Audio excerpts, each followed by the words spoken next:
¿Alguna vez te han acusado de algo tan horrible, tan impensable, que hasta tu propio reflejo en el espejo se convierte en un extraño?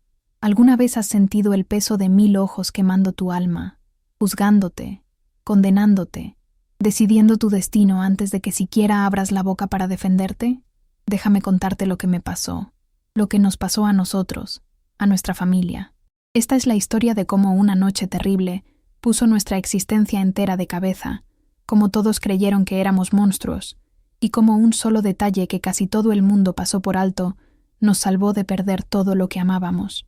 Comparto esto porque necesito que entiendas que a veces la verdad está enterrada tan profundamente bajo mentiras y suposiciones que se necesita un milagro para sacarla a la luz. Mi nombre ya no importa porque lo que me sucedió podría pasarle a cualquiera, y eso me aterroriza más que cualquier otra cosa. Esta es mi verdad, cruda y sin filtros, y confío en ti con cada detalle doloroso porque alguien por ahí necesita escuchar esto. Alguien necesita saber que cuando el mundo entero se vuelve contra ti, cuando hasta tus propios vecinos te miran como si fueras la encarnación del mal, todavía hay esperanza si te niegas a rendirte. Mis manos tiemblan mientras escribo esto, mientras revivo cada momento, pero se lo debo a mi hija, a mi familia y a cada padre o madre que alguna vez haya sido acusado injustamente. Contar esta historia exactamente como sucedió. Te juro que lo que vas a leer es la verdad absoluta, sin exageraciones, sin adornos, solo los hechos tal como los viví, tal como me destrozaron, tal como finalmente me salvaron. Era un martes por la tarde a finales de septiembre cuando nuestras vidas cambiaron para siempre. El aire tenía esa cualidad fresca de otoño que normalmente me hacía sentir vivo y agradecido, pero esa noche traía algo más, algo que no podía nombrar, pero que sentía en mis huesos, en lo más profundo de mi ser. Mi esposa y yo acabábamos de terminar la cena con nuestra hija de 7 años, Emma. Ella era la luz de nuestras vidas, una niña brillante y curiosa con los ojos de su madre, y mi determinación terca. Vivíamos en un barrio suburbano tranquilo donde todos conocían a todos, donde los niños jugaban en las calles hasta que se encendían las farolas, donde nunca cerrábamos las puertas con llave, porque nos sentíamos seguros. Esa sensación de seguridad estaba a punto de hacerse añicos de la manera más devastadora posible. Emma había estado inusualmente callada durante la cena, empujando la comida en su plato en lugar de devorarla como normalmente hacía. Cuando le pregunté si algo andaba mal, simplemente negó con la cabeza y dijo que estaba cansada. Los niños se cansan, ¿verdad? Eso es lo que me dije a mí mismo. Eso es lo que cualquier padre razonable pensaría. Pero algo en sus ojos me preocupaba, una sombra que no había estado allí antes, una distancia que hizo que mi corazón se encogiera con una emoción que no podía identificar del todo. Mi esposa también lo notó. Intercambiamos miradas a través de la mesa, esa comunicación silenciosa que las parejas desarrollan después de años de matrimonio. ¿Deberíamos presionar? ¿Deberíamos dejarla descansar? Decidimos darle espacio, dejarla venir a nosotros si algo la estaba molestando. Esa decisión me atormentaría durante meses. Dios mío, si hubiera sabido lo que vendría después, habría actuado de manera diferente, habría insistido más, habría buscado respuestas con más determinación. Después de la cena, Emma dijo que quería bañarse e irse a la cama temprano. Le encantaban sus baños. Normalmente pasaba al menos media hora jugando con sus patitos de goma y creando historias elaboradas sobre reinos submarinos. Pero esa noche entró y salió en 15 minutos. Cuando vino a decirnos buenas noches, envuelta en su toalla morada favorita con la capucha que la hacía parecer un pequeño dragón, noté algo que hizo que mi estómago se cayera al suelo. Había un moretón en su brazo superior, de color morado oscuro, y aproximadamente del tamaño de los dedos de un adulto. Mi esposa lo vio al mismo momento que yo. Nuestros ojos se encontraron de nuevo, y esta vez la comunicación fue diferente. Esta vez había miedo. Un miedo visceral que me recorrió como electricidad. Me arrodillé al nivel de Emma, tratando de mantener mi voz calmada y gentil, aunque mi corazón estaba acelerado, latiendo tan fuerte que pensé que todos en la casa podían escucharlo. Le pregunté cómo se había hecho el moretón. Ella apartó la mirada, su labio inferior temblando, y dijo que se había caído en la escuela durante el recreo. Era plausible, ¿sabes? Los niños se caen todo el tiempo. Corren y saltan y tropiezan y vienen a casa con rodillas raspadas y codos magullados, pero algo en la forma en que lo dijo, En la forma en que no quería mirarme a los ojos, me hizo presionar más. Le pregunté si estaba segura, si alguien la había lastimado. Ella estalló en lágrimas. Dijo que no quería hablar de eso, y corrió a su habitación. Mi esposa y yo nos quedamos allí en el pasillo, congelados, sin saber qué hacer, sintiéndonos completamente perdidos. ¿Deberíamos seguirla? ¿Deberíamos llamar a su escuela mañana?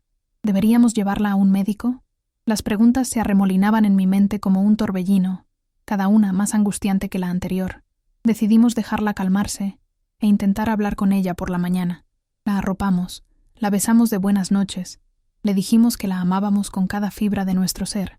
Ella susurró que nos amaba también, pero su voz era tan pequeña, tan rota, que dolía físicamente escucharla, como si cada palabra fuera una herida abierta en mi corazón.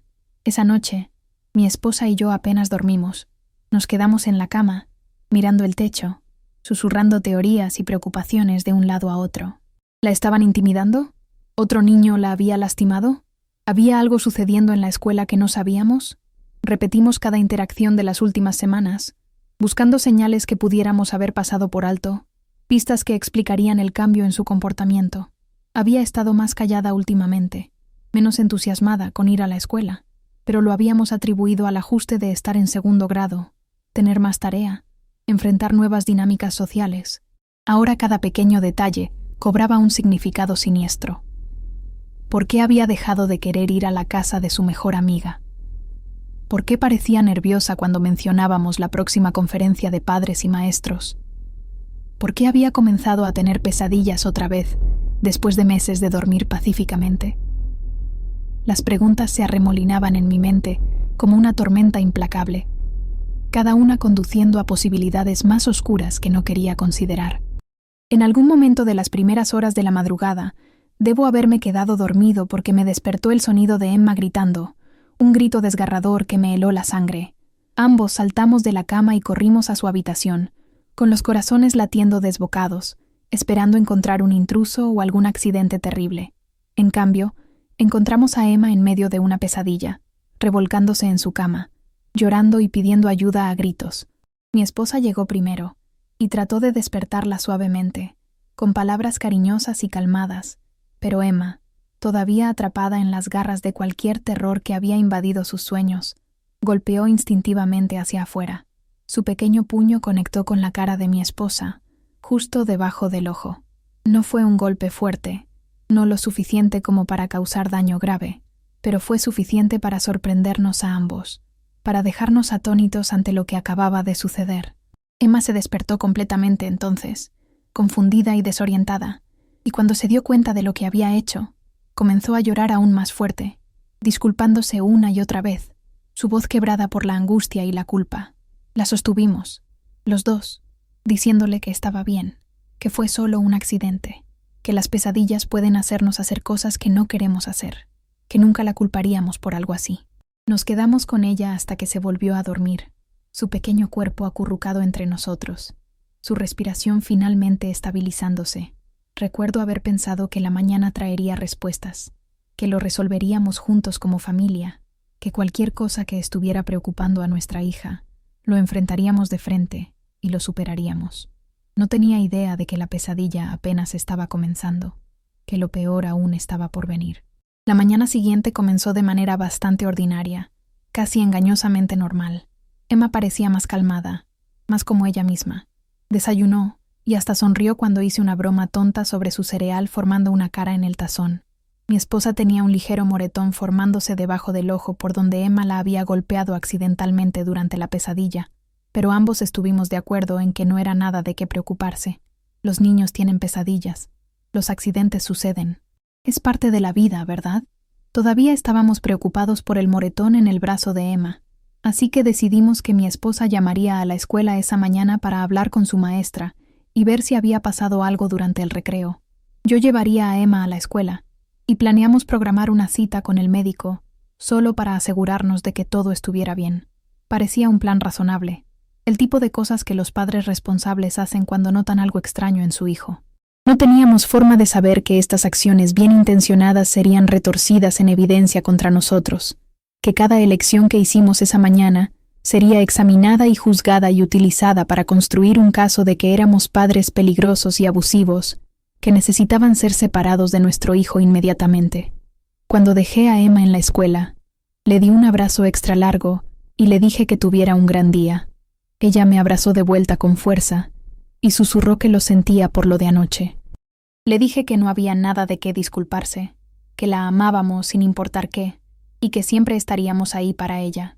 Ella asintió, sus ojos brillando con lágrimas no derramadas, y luego se dio la vuelta y caminó hacia el edificio de la escuela.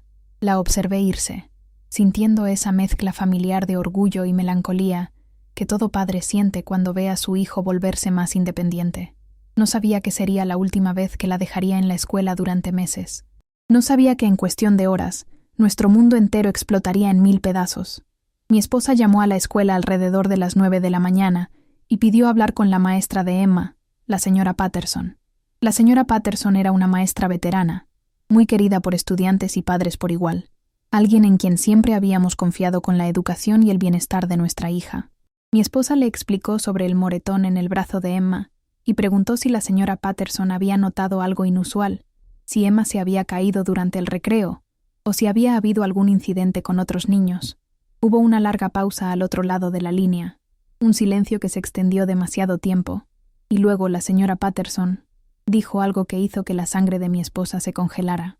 Dijo que en realidad había estado planeando llamarnos ese día, porque había notado algunos cambios preocupantes en el comportamiento de Emma durante las últimas semanas. Emma se había vuelto retraída, reacia a participar en actividades de clase, y había estado pasando el recreo sola en lugar de jugar con sus amigas. La señora Patterson había intentado hablar con Emma al respecto, pero Emma había insistido en que todo estaba bien. Sin embargo, esa misma mañana, Emma había llegado a la escuela con lo que parecía ser un moretón fresco debajo del ojo, y cuando la señora Patterson le preguntó al respecto, Emma había dicho que se había golpeado con una puerta en casa.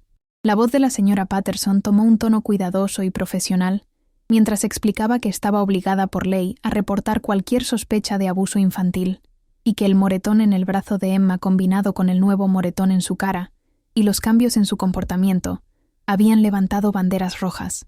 Imagínate, ¿sabes? Imagínate escuchar esas palabras, sentir cómo tu mundo se desmorona en tiempo real. La voz de mi esposa temblaba mientras intentaban explicar sobre la pesadilla, sobre Emma golpeándola accidentalmente y luego lastimándose de alguna manera en la confusión. Pero la señora Patterson ya había tomado su decisión. Dijo que entendía que debía ser difícil, pero tenía que seguir el protocolo. Ya había contactado a servicios de protección infantil. La llamada estaba llegando. La investigación estaba comenzando. Nuestras vidas, tal como las conocíamos, habían terminado. Yo estaba en el trabajo cuando mi esposa me llamó, sollozando tan fuerte que apenas podía entender las palabras. Los servicios de protección infantil iban a venir a la escuela. Querían entrevistar a Emma sin que estuviéramos presentes. Estaban abriendo una investigación sobre alegaciones de abuso infantil. Las palabras no tenían sentido, te lo juro. Sentí como si pertenecieran a la historia de otra persona, a la pesadilla de otra persona. Le dije a mi jefe que había una emergencia familiar y conduje a la escuela tan rápido que tengo suerte de no haber sido detenido por la policía. Mi esposa ya estaba allí, parada en el estacionamiento, luciendo perdida y aterrorizada, como si le hubieran arrancado el alma del cuerpo. No nos permitían entrar. No nos permitían ver a nuestra hija. Una trabajadora social llamada Jennifer Martínez salió a hablar con nosotros, su rostro profesionalmente neutral, pero sus ojos ya juzgándonos, ya decidiendo que éramos culpables. Explicó que necesitaban realizar una entrevista forense con Emma para determinar qué había estado sucediendo en casa. Nos preguntó directamente si habíamos golpeado a nuestra hija. La pregunta se sintió como un golpe físico, como si me hubieran apuñalado en el pecho. Mi esposa y yo respondimos al mismo tiempo, nuestras voces superponiéndose en negación desesperada. No, nunca, jamás lastimaríamos a Emma. Tratamos de explicar sobre la pesadilla, sobre las lesiones accidentales, pero la señora Martínez levantó la mano y dijo que Emma le había dicho a la señora Patterson que tenía miedo de ir a casa. Esas palabras rompieron algo dentro de mí, algo fundamental que nunca se repararía completamente. Mi hija, mi hermosa y preciosa niña, ¿Tenía miedo de volver a casa con nosotros? ¿Cómo se habían torcido tanto las cosas? ¿Cómo una pesadilla y algunos accidentes desafortunados se habían convertido en esto?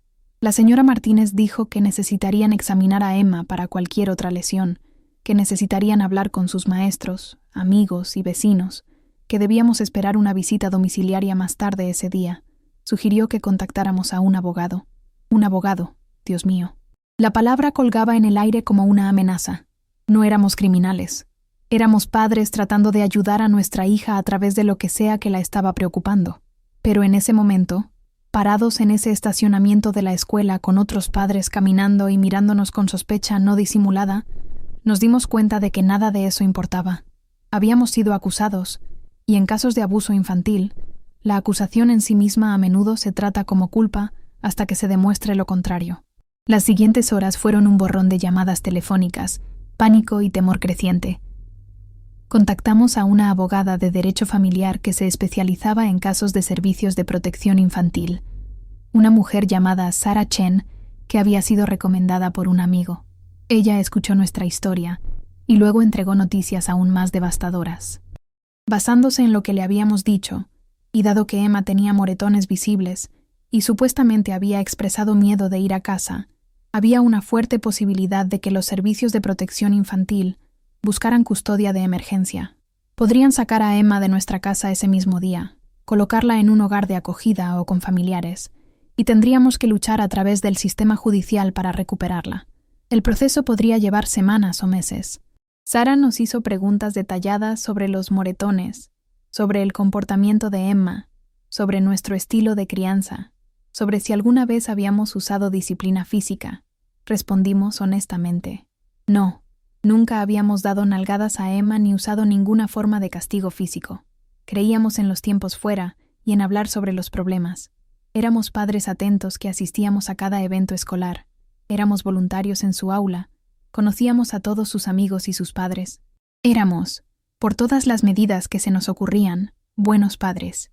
Pero Sarah explicó que en el clima actual, con una mayor conciencia sobre el abuso infantil y las leyes de reporte obligatorio, el sistema erraba por el lado de la precaución, lo que significaba errar por el lado de sacar a los niños primero y hacer preguntas después. Dijo que intentaría estar presente para la visita domiciliaria, pero necesitábamos prepararnos para la posibilidad de que Emma no volviera a casa con nosotros esa noche. ¿Cómo te preparas para algo así? ¿Cómo te fortaleces contra la posibilidad de que te arranquen a tu hijo debido a un malentendido, debido a un mal momento, debido a un sistema diseñado para proteger a los niños, pero que a veces destruye familias inocentes en el proceso? En serio, ¿cómo? La visita domiciliaria ocurrió a las 4 de la tarde. La señora Martínez llegó con otro trabajador social, un oficial de policía y una mujer que se presentó como pediatra forense. Sarah, nuestra abogada, también estaba allí, parada a nuestro lado como un escudo contra un ejército. Pidieron permiso para entrar a nuestra casa, y aunque Sarah susurró que podíamos negarnos, que necesitarían una orden judicial, los dejamos entrar. No teníamos nada que ocultar. Queríamos que vieran que nuestro hogar era seguro, que Emma era amada, que todo esto era un terrible error. Caminaron por cada habitación, tomando fotografías, abriendo cajones, mirando en armarios. Examinaron la habitación de Emma con particular cuidado, documentando sus juguetes, sus libros, sus dibujos en las paredes. Preguntaron sobre la pequeña abolladura en la pared cerca de su cama, y explicamos que Emma la había pateado accidentalmente durante un salto particularmente enérgico de su cama a su puff hace meses. Habíamos estado pensando en arreglarlo, pero no habíamos llegado a hacerlo. Lo fotografiaron y tomaron notas. Todo lo que dijimos, cada explicación que ofrecimos, parecía retorcerse en algo siniestro en sus mentes. La pediatra forense pidió ver cualquier medicamento en la casa, cualquier producto de limpieza, cualquier cosa que pudiera ser potencialmente dañina para un niño. Les mostramos todo, explicamos para qué era cada artículo, los vimos documentarlo todo. Luego la señora Martínez nos sentó en nuestra propia mesa de cocina y comenzó a hacer preguntas. Cuéntenos sobre su relación con Emma. Describan un día típico. ¿Cómo la disciplinan? ¿Alguna vez les ha hecho enojar? ¿Alguna vez han perdido los estribos? Las preguntas continuaron y continuaron, cada una sintiéndose como una acusación disfrazada de investigación. Mi esposa comenzó a llorar en un momento, abrumada por la violación de nuestro hogar y nuestra privacidad, por la implicación de que estábamos siendo interrogados como criminales. Sara puso una mano reconfortante en su hombro y respondió algunas de las preguntas por nosotros, recordándole a la señora Martínez que estábamos cooperando plenamente y que no habíamos hecho nada malo. Luego llegó la pregunta que habíamos estado temiendo. La señora Martínez nos miró con esos ojos fríos y profesionales y dijo que basándose en la entrevista forense con Emma, combinada con la evidencia física de moretones y las declaraciones de Emma sobre tener miedo de volver a casa, estaban recomendando la remoción de emergencia. Las palabras golpearon como un puñetazo en el estómago, como si me hubieran quitado todo el aire de los pulmones. No podía respirar. Mi esposa dejó escapar un sonido que estaba en algún lugar entre un sollozo y un grito. Sara inmediatamente objetó, argumentando que no había peligro inminente, que las lesiones podían explicarse, que sacar a Emma sería traumático para todos los involucrados. Pero la señora Martínez no se inmutó. Dijo que Emma había revelado durante su entrevista que había sido agarrada y lastimada en casa, que tenía moretones que eran consistentes con restricción manual y que había expresado miedo. El protocolo requería la remoción en tales casos. Sara exigió saber exactamente qué había dicho Emma. Pidió copias de la grabación de la entrevista. Amenazó con presentar mociones y apelaciones. Pero todo estaba sucediendo demasiado rápido, como una avalancha que no podíamos detener. El oficial de policía, que había estado parado en silencio junto a la puerta, dio un paso adelante y explicó que Emma sería recogida de la escuela y llevada a un hogar de acogida temporal por la noche. Habría una audiencia dentro de 72 horas donde podríamos presentar nuestro caso. Hasta entonces, no debíamos tener ningún contacto con Emma, sin llamadas telefónicas, sin mensajes, nada. Nos estaban separando de nuestra hija, y no había nada que pudiéramos hacer para detenerlo. Recuerdo caer de rodillas en el piso de la cocina, suplicándoles que reconsideraran, prometiendo que haríamos cualquier cosa. Cooperaríamos con cualquier investigación, nos someteríamos a cualquier evaluación, si tan solo dejaban que Emma volviera a casa. Mi esposa me estaba sosteniendo, ambos desmoronándonos mientras extraños estaban en nuestro hogar y nos miraban con preocupación profesional distante. Sara trató de consolarnos. Dijo que lucharíamos contra esto. Dijo que recuperaríamos a Emma, pero sus palabras se sentían huecas frente a una injusticia tan abrumadora. Esa noche fue la más larga de mi vida, te lo juro. La casa se sentía mal sin Emma en ella, demasiado silenciosa, demasiado vacía, embrujada por su ausencia. Mi esposa y yo nos sentamos en su habitación, rodeados de sus animales de peluche y dibujos, tratando de darle sentido a lo que había pasado. Repetimos cada momento, cada interacción, buscando dónde nos habíamos equivocado, cómo podríamos haber evitado esto. Llamamos a miembros de la familia para explicar la situación. Soportamos su shock e incredulidad, sus preguntas sobre cómo esto podría pasarnos a nosotros. Algunos fueron solidarios, reuniéndose a nuestro alrededor con ofertas de ayuda y referencias de carácter.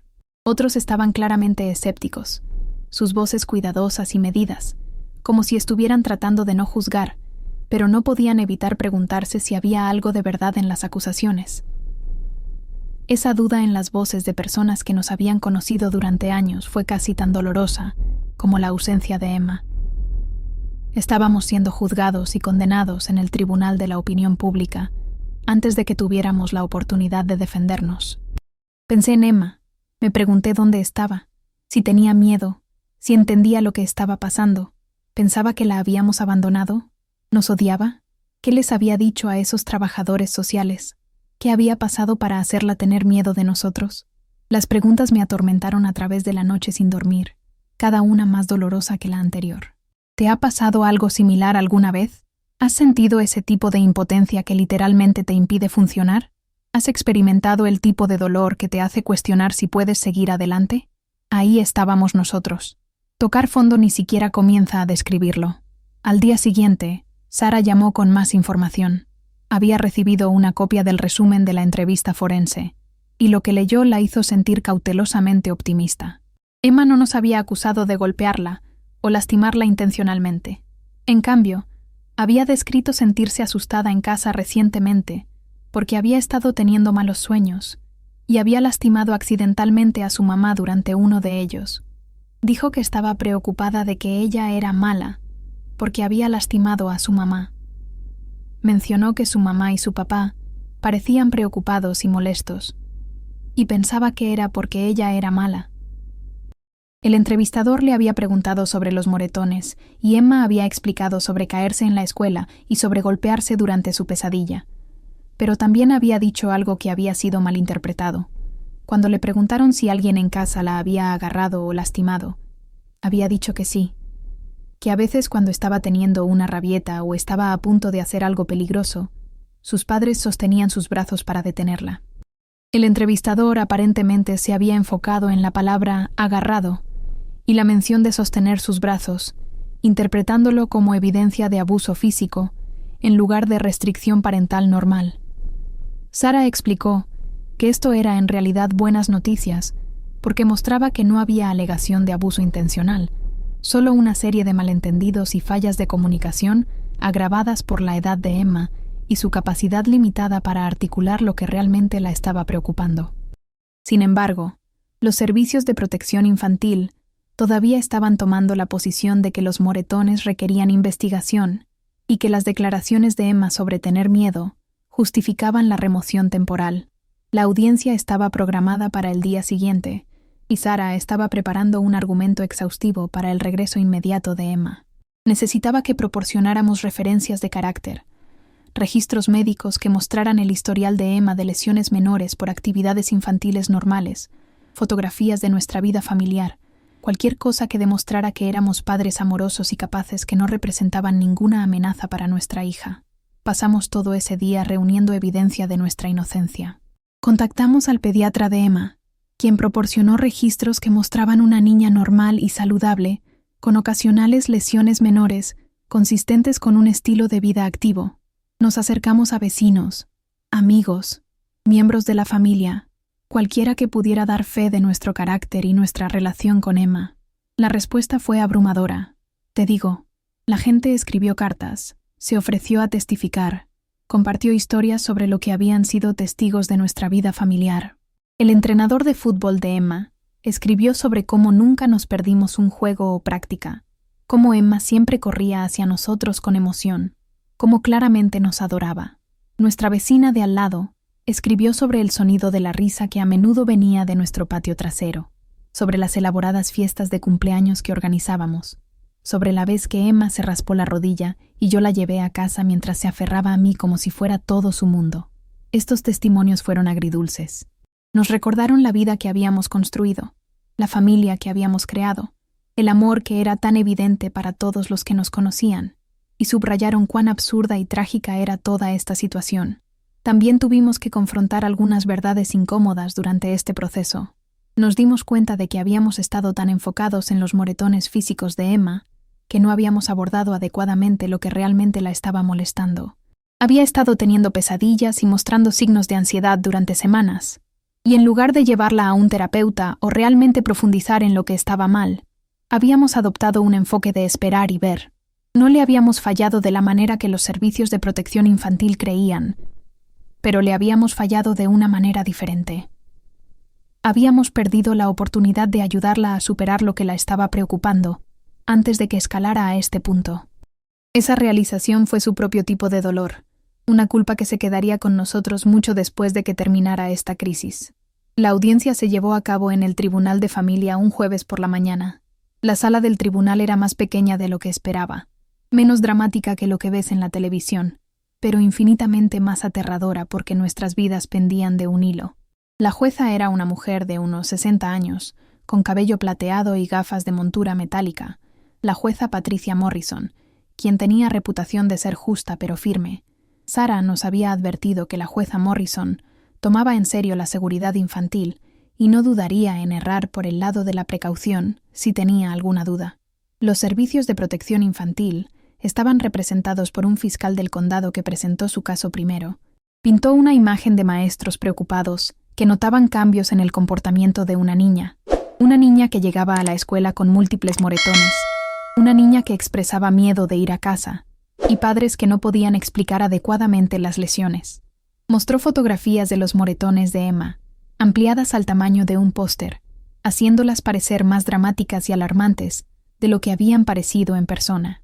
Reprodujo partes de la entrevista forense de Emma, cuidadosamente editadas para enfatizar las partes donde decía que había sido agarrada y tenía miedo, escuchar la voz de mi hija, escuchar su confusión y miedo, saber que no podía consolarla o explicarle lo que estaba pasando. Fue una tortura.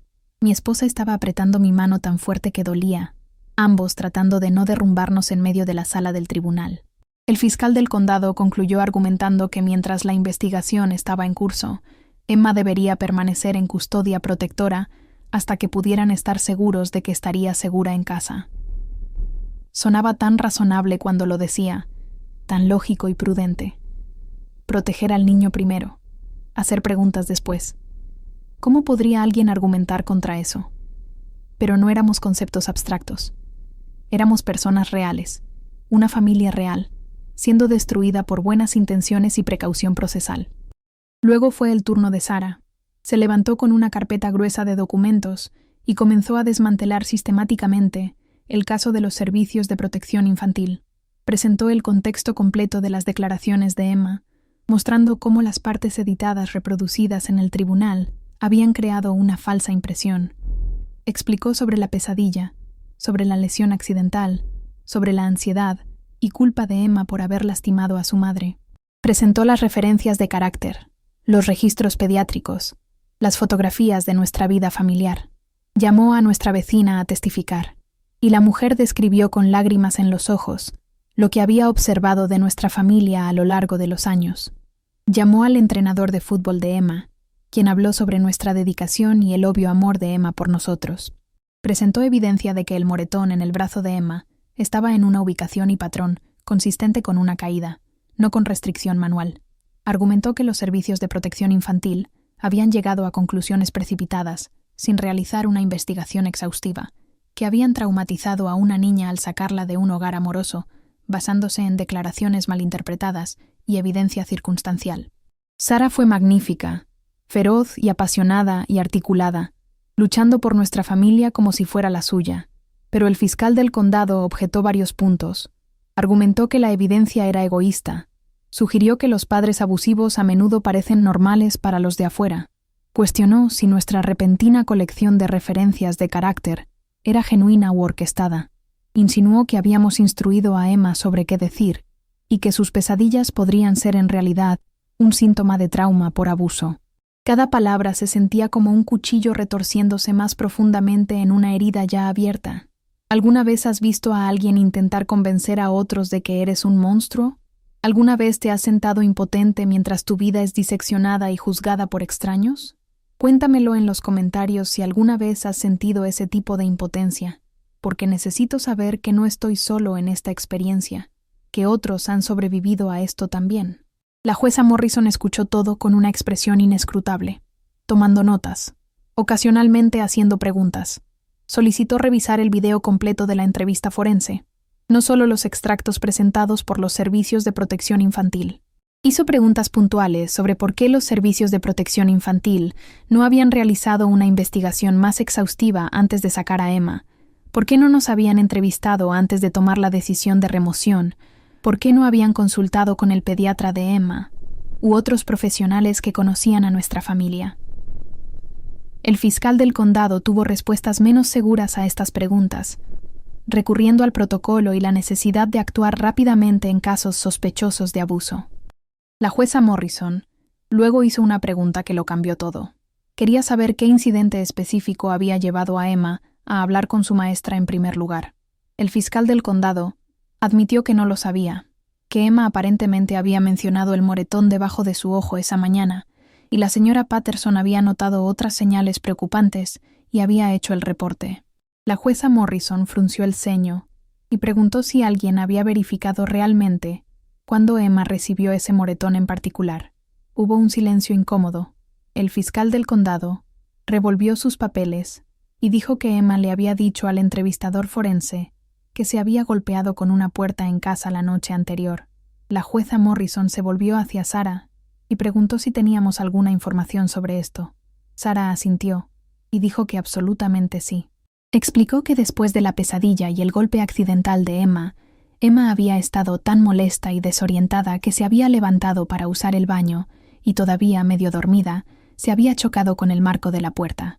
Habíamos escuchado el golpe, habíamos ido a revisarla, habíamos puesto hielo en ello y habíamos planeado mencionarlo a la escuela al día siguiente para evitar exactamente este tipo de malentendido. Pero en el caos de la llamada de los servicios de protección infantil esa mañana, no habíamos tenido la oportunidad. Sara presentó fotografías que habíamos tomado esa noche mostrando la hinchazón menor y la bolsa de hielo que habíamos usado. Las habíamos tomado simplemente porque fotografiamos todo con Emma, documentando su infancia en miles de imágenes digitales, pero ahora esas instantáneas casuales eran evidencia de nuestra inocencia. La jueza Morrison estudió las fotografías con intenso enfoque, comparándolas con las imágenes tomadas por los servicios de protección infantil. Preguntó a qué hora habíamos tomado nuestras fotos, y la marca de tiempo en los archivos digitales mostraba que se habían tomado alrededor de las 11:30 la noche anterior. Preguntó sobre la pesadilla, sobre el estado mental de Emma, sobre cómo había terminado chocándose con la puerta. Explicamos todo en detalle, describiendo la confusión y angustia de Emma, nuestra preocupación y consuelo, el simple accidente que había ocurrido en el pasillo oscuro. La jueza Morrison luego hizo algo inesperado. Dijo que quería revisar los informes de incidentes de la escuela del mes pasado para ver si había documentación de la caída de Emma durante el recreo. Ordenó un breve receso mientras alguien recuperaba esos registros. La espera fue insoportable, te lo juro. Mi esposa y yo nos sentamos en el pasillo fuera de la sala del tribunal, abrazándonos, rezando para que esta jueza viera la verdad, para que nos dejara traer a nuestra bebé a casa.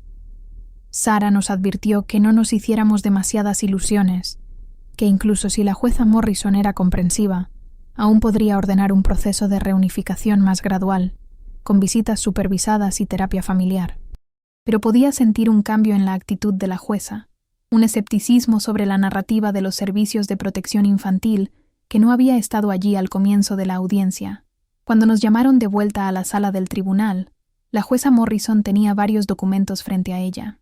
Explicó que los registros de la enfermera de la escuela mostraban que Emma de hecho había ido a la oficina de la enfermera 3 días antes, quejándose de dolor en el brazo, después de una caída durante el recreo.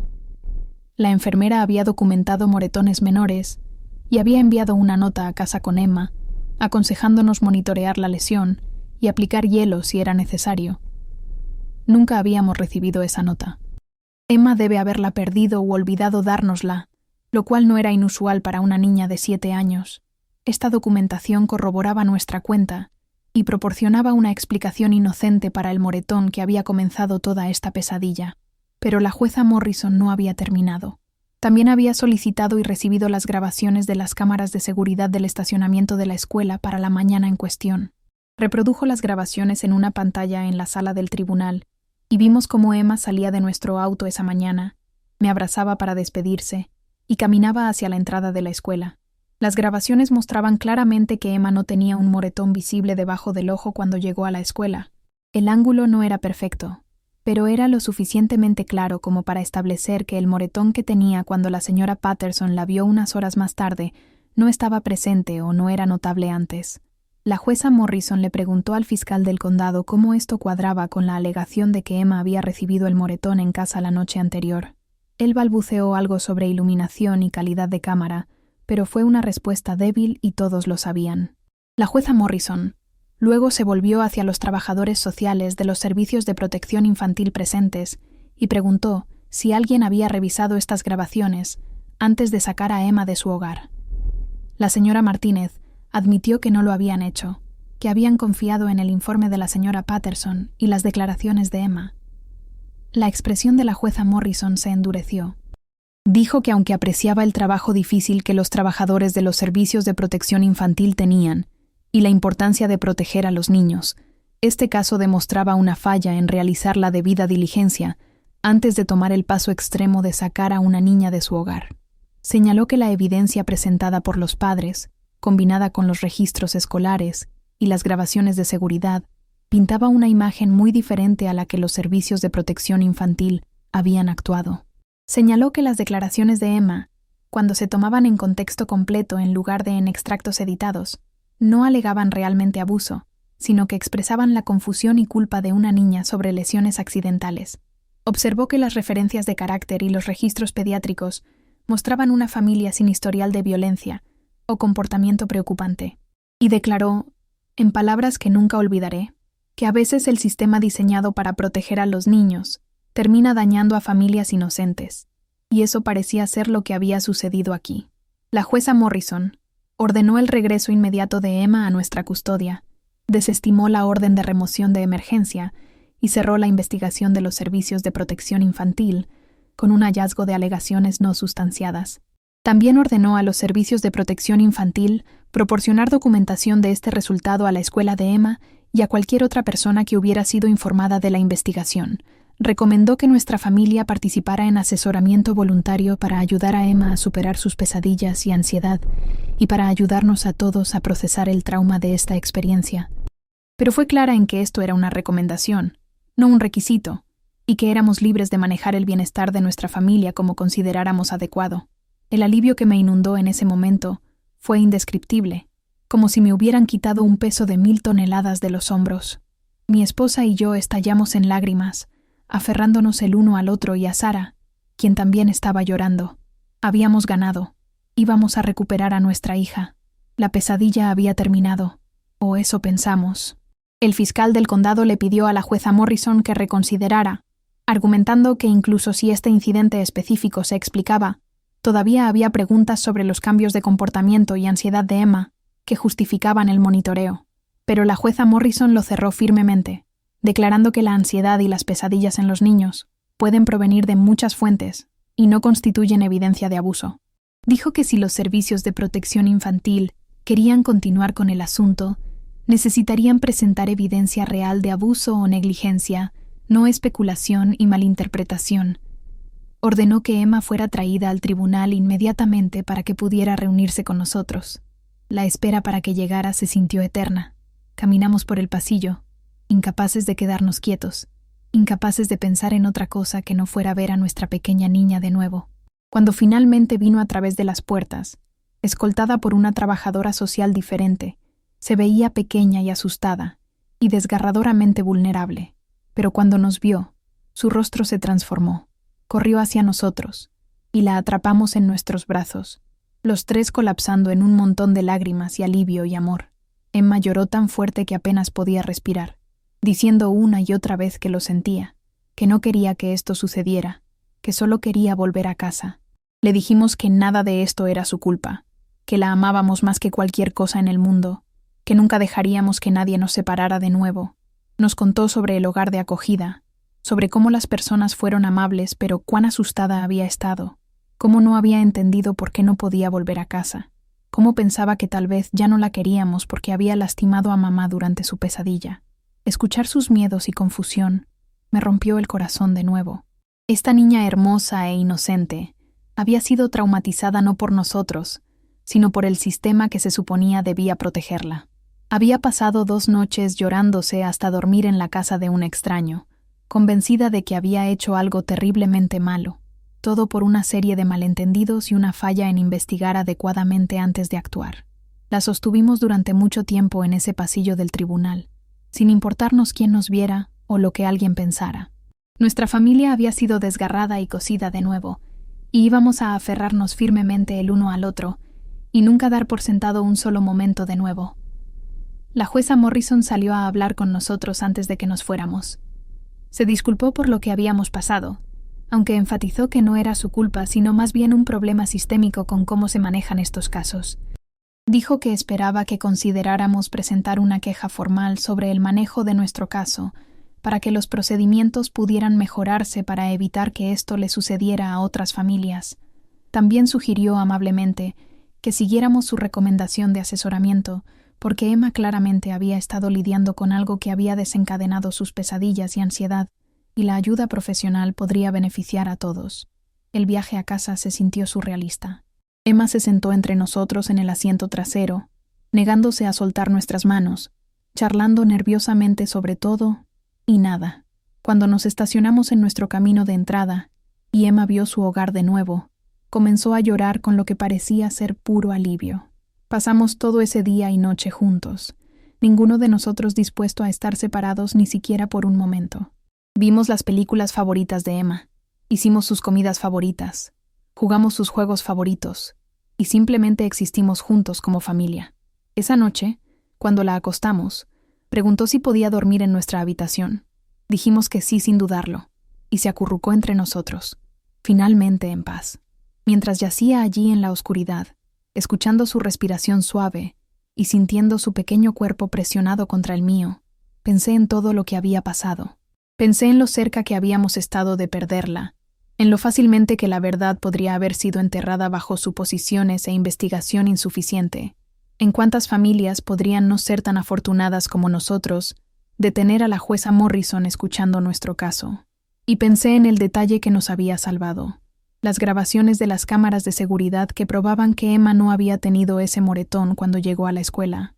Sin esas grabaciones, sin la minuciosidad y escepticismo de la jueza Morrison, sin la documentación de la enfermera de la escuela, todavía podríamos estar luchando por recuperar a nuestra hija. Podríamos haber sido etiquetados como abusadores de niños, haber perdido la custodia permanentemente, haber tenido nuestras vidas destruidas por mentiras que no podíamos refutar. El pensamiento todavía me da pesadillas. En las semanas que siguieron, seguimos el consejo de la jueza Morrison y encontramos una maravillosa terapeuta infantil para Emma. Resultó que sus pesadillas y ansiedad habían sido desencadenadas por algo completamente no relacionado con nosotros. Un compañero de clase había estado contando historias aterradoras en la escuela sobre monstruos y personas muriendo, y la imaginación vívida de Emma se había aferrado a estas historias, creando pesadillas que no podía sacudirse. La terapeuta la ayudó a superar estos miedos, le enseñó estrategias de afrontamiento y nos ayudó a entender cómo apoyarla mejor. También pasamos por terapia familiar para procesar el trauma de nuestra separación. Emma necesitaba ayuda para entender por qué había sido llevada y la tranquilidad de que no volvería a suceder. Necesitábamos ayuda para lidiar con la ira y la traición que sentíamos hacia el sistema, la escuela y todos los que habían sido tan rápidos en asumir lo peor sobre nosotros. Tomó meses antes de que las cosas se sintieran normales de nuevo, antes de que pudiéramos dejar a Emma en la escuela sin pánico, antes de que ella pudiera irse a la cama sin ansiedad, antes de que pudiéramos confiar en que nuestra familia estaba verdaderamente segura. También descubrimos qué había pasado con el moretón debajo del ojo de Emma que había aparecido en la escuela. A través de conversaciones con Emma y su maestra, armamos que había estado jugando tetherball durante el recreo de la mañana y había sido golpeada en la cara cuando el columpio de otro niño se desvió. Había sucedido unas 2 horas después de que la dejáramos, lo que explicaba por qué no era visible en las grabaciones de seguridad. Emma le había dicho a la asistente del patio de recreo que estaba bien y no había pensado en mencionárselo a nadie más. Cuando la señora Patterson lo vio más tarde y le preguntó al respecto, Emma había dicho que se había golpeado con una puerta en casa, confundiendo los 2 incidentes separados en su mente y genuinamente pensando que la maestra estaba preguntando sobre el golpe menor de la noche anterior. Esa simple confusión, esa incapacidad de un niño para secuenciar y explicar eventos con precisión, casi había destruido a nuestra familia. Nunca recibimos una disculpa de los servicios de protección infantil. La señora Martínez y el fiscal del condado mantuvieron que habían actuado apropiadamente, dada la información que tenían en ese momento. La escuela envió una carta formal reconociendo la situación desafortunada y la confusión sobre las lesiones de Emma, pero se quedó corta en admitir cualquier mal proceder. La señora Patterson, para su crédito, se disculpó con nosotros personalmente. Dijo que genuinamente había estado preocupada por Emma y pensó que estaba haciendo lo correcto al reportar, pero reconoció que debería haber investigado más a fondo y comunicado con nosotros antes de hacer la llamada a los servicios de protección infantil. Apreciamos su disculpa, aunque nuestra relación con ella y con la escuela quedó cambiada para siempre. No podíamos mirar a estas personas de la misma manera.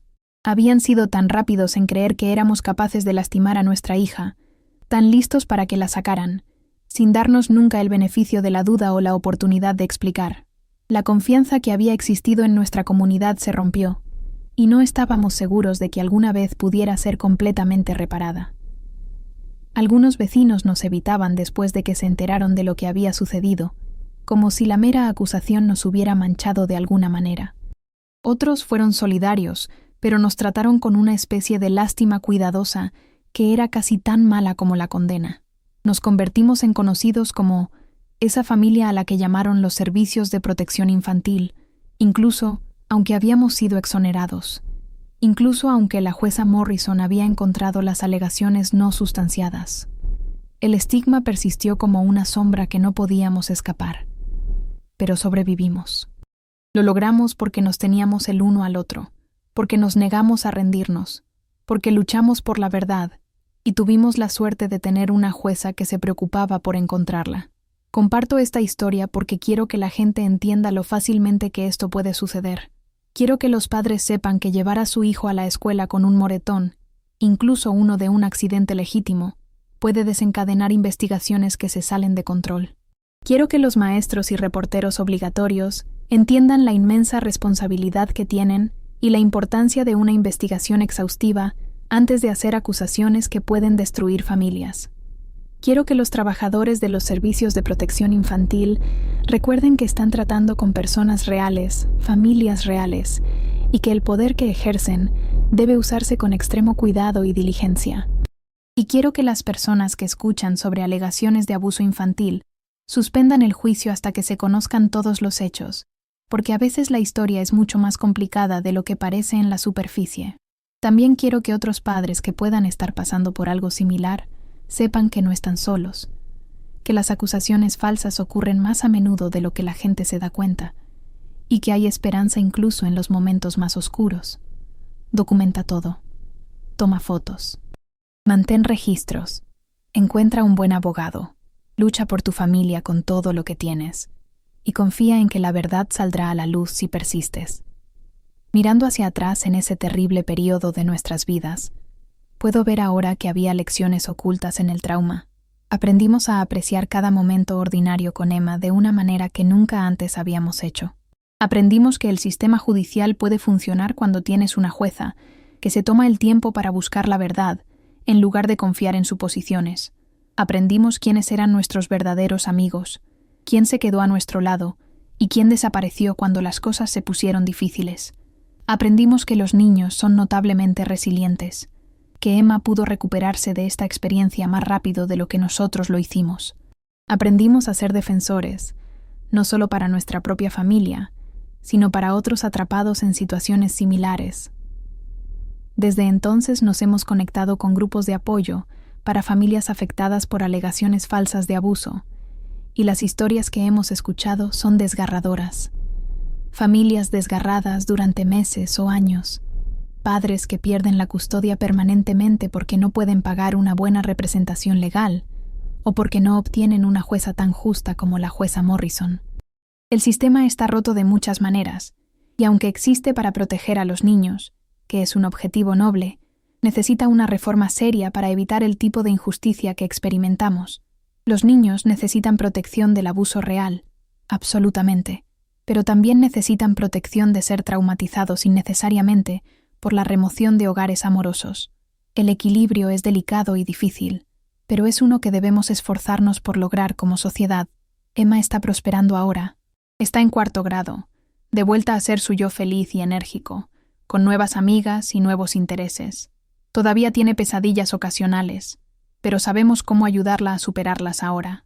Ha aprendido que los accidentes suceden y que no es mala o peligrosa debido a ellos. Sabe que sus padres siempre lucharán por ella, que nuestro amor es incondicional e inquebrantable, y conoce su propia fuerza, habiendo sobrevivido una experiencia que habría roto a muchos adultos. Estamos orgullosos de su resiliencia y agradecidos cada día de que tengamos la oportunidad de seguir criándola.